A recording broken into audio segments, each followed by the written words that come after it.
Chapter 2 Pool of Tears. Curiouser and curiouser, cried Alice.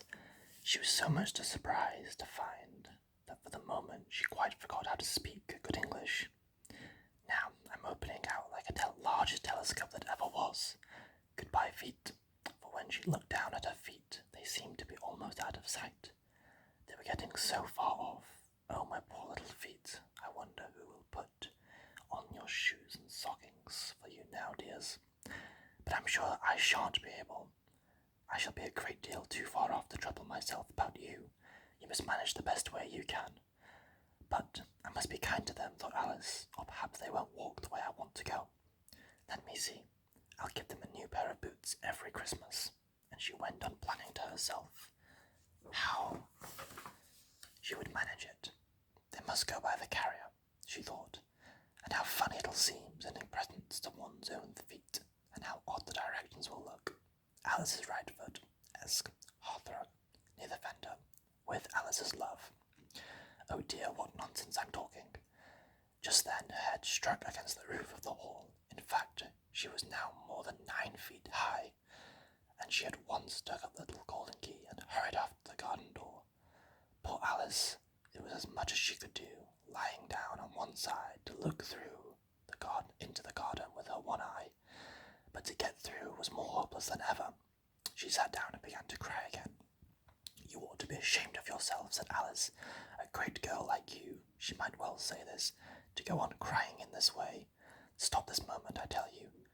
But she went on all the same, shedding gallons of tears until there was a large pool all around her, about 4 inches deep, and reaching half down the hall. After a time she heard a little pattering of feet in the distance, and she hastily dried her eyes to see what was coming. It was the White Rabbit returning, splendidly dressed, with a pair of white kid gloves in one hand and a large fan in the other.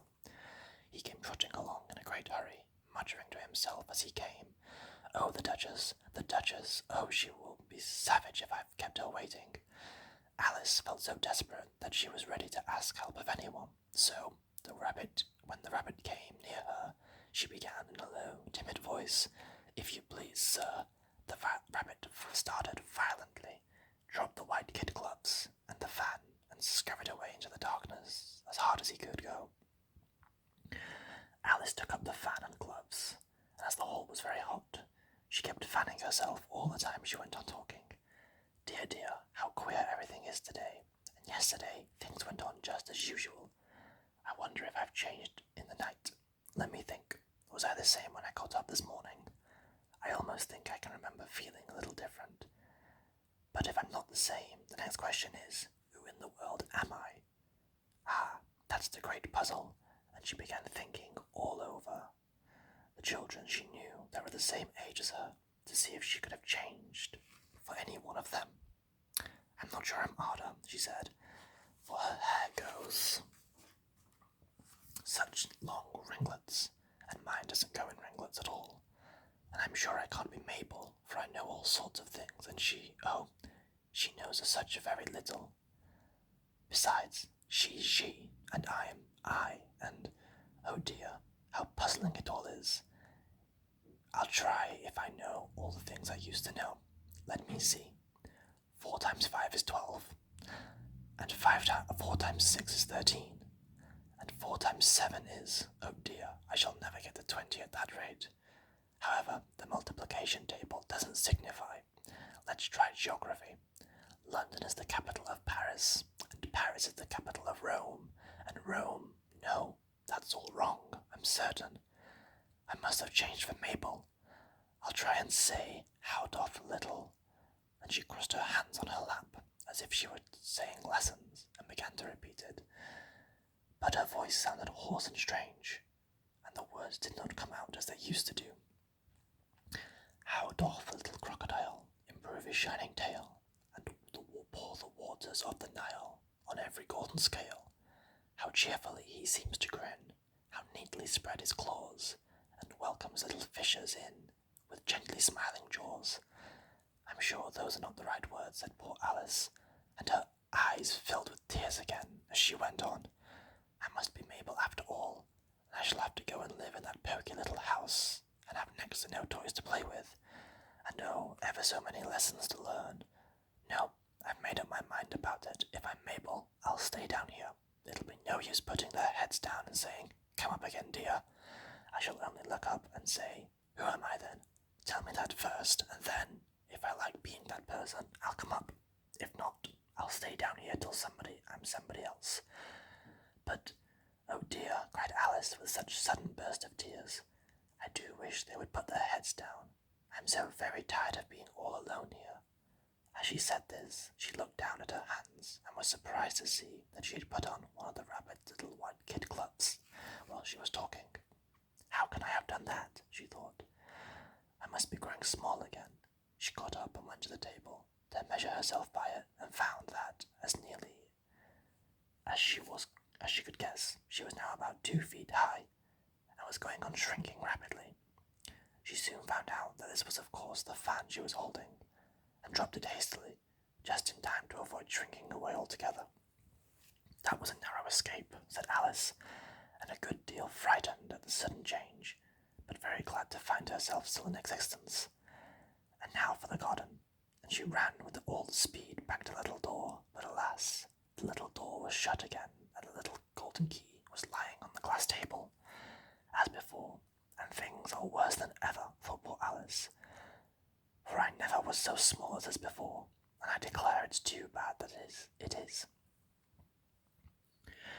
As she said these words, her foot slipped, and in a moment, splash, she was up to her chin in salt water.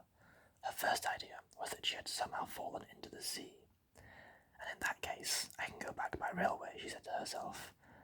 Alice had been to the seaside once in her life, and had come to the general conclusion that wherever you go on the English coast, you'll find a number of bathing machines in the sea, some children digging in the sand with wooden spades, and a row of lodging houses, and behind them a railway station. However, she soon made out that she was in the pool of tears which she had wept when she was 9 feet high.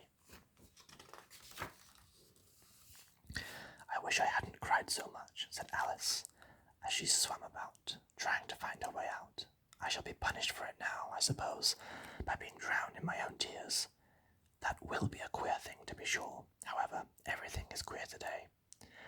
Just then she heard something splashing about in the pool a little way off, and she swam nearer to make out what it was. At first she thought it must be a walrus or hippopotamus, but then she remembered how small she was now, and she soon made it out that it was only a mouse that had slipped in like herself. Would it be of any use now, thought Alice, to speak to the mouse? Everything is so out of the way down here that I should think very likely it can talk. At any rate, there's no harm in trying. So she began. Oh, mouse, do you know the way out of this pool? I am very tired of swimming about here, oh mouse.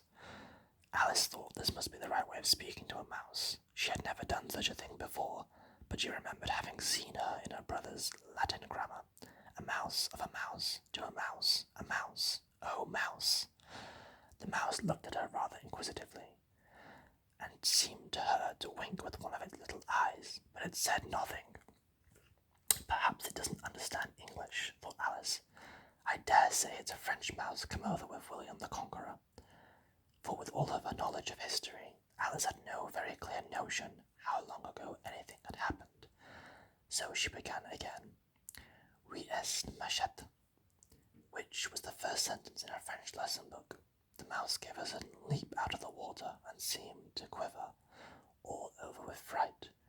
Oh, I beg your pardon, cried Alice hastily, afraid that she had hurt the poor animal's feelings. I quite forgot you didn't like cats. Not like cats, cried the mouse in a shrill, passionate voice. Would you like cats if you were me? Well, perhaps not, said Alice, in a soothing tone. Don't be angry about it. And yet, I wish I could show you our cat Dina. I think you'd take a fancy to cats if you could only see her. She is such a dear, quiet thing, Alice went on, half to herself, as she swam lazily about in the pool, and she sits purring so nicely by the fire, licking her paws and washing her face, and she is such a nice soft thing to nurse, and she's such a capital one for catching mice. Oh, I beg your pardon, cried Alice. Again, for this time the mouse was bristling all over, and she felt certain it must be really offended. We won't talk about her any more if you'd rather not. We, indeed, cried the mouse, who was trembling down to the end of his tail. As if I would talk about such a subject. Our family always hated cats. Nasty, low, vulgar things. Don't let me hear you the name again. I won't indeed, said Alice, in a great hurry to change the subject of conversation. Are you fond of dogs? The mouse did not answer, so Alice went on eagerly. There is such a nice little dog near our house. I should like to show you. A little bright-eyed terrier, you know, with, oh, such long curly brown hair, and it'll fetch things when you throw them, and it'll sit up and beg for its dinner, and all sorts of things. I can't remember half of them. And it belongs to a farmer, you know, and he says it's so useful, it's worth £100. He says it kills all the rats, and oh dear, cried Alice in a sorrowful tone. I'm afraid I've offended it again, for the mouse was swimming away from her as hard as it could go, and making quite a commotion in the pool as it went. So she called softly after it, Mouse dear, do come back, and we won't talk about cats or dogs either, if you don't like them. When the mouse heard this, it turned around and swam slowly back to her. Its face was quite pale, with passion, Alice thought, and it said in a low, trembling voice, Let us get to the shore, and then I'll tell you my history, and you'll understand why it is I hate cats and dogs. It was high time to go, for the pool was getting quite crowded with birds and animals that had fallen into it. There was a duck, and a dodo, and a lory, and an eaglet, and several other curious creatures. Alice led the way, and the whole party swam to the shore.